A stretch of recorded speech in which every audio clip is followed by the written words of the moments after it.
बृहन्मठ होडगी संस्था संचलित श्री वीर तपस्वी इंग्लिश मीडियम स्कूलचा इयत्ता 10वीचा 100% निकाल लागला। श्री क्षेत्र काशीपीठाचे जगद्गुरू श्री श्री श्री 1008 ज्ञान सिंहासनाधीश्वर डॉक्टर मल्लिकार्जुन विश्वराध्य शिवाचार्य महास्वामीजी वाराणसी यांच्या शुभ आशीर्वादाने शैक्षणिक वर्ष 2023-2024चा इयत्ता 10वीचा निकाल 100% लागला।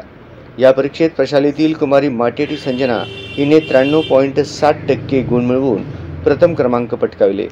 चिरंजीव शुभ पतंगे यांनी 93.40% गुण मिळवून द्वितीय क्रमांक मिळविला, तर कुमारी इंगळे राजश्री हिने 93.20% गुण प्राप्त करून तृतीय क्रमांक मिळविले। प्रशालेचे एकूण 103 विद्यार्थी या परीक्षेला बसले होते, त्यात सर्वच विद्यार्थी उत्तीर्ण झाले। कुमारी कनकुंटला मनीषा व कुमारी कनकुंटला मेघा यांना गणित विषयात 100 पैकी 98 गुण प्राप्त झाले व कुमारी इंगळे राजश्री ईस विज्ञान विषयात 100 पैकी 98 गुण प्राप्त झाले। संस्थेचे सचिव, सर्व कार्यकारी संचालक मंडळ, शाळेच्या मुख्याध्यापिका सौ लक्ष्मी कंदिकटला मॅडम व सर्व शिक्षक वृंद यांनी यशस्वी विद्यार्थ्यांचे अभिनंदन केले।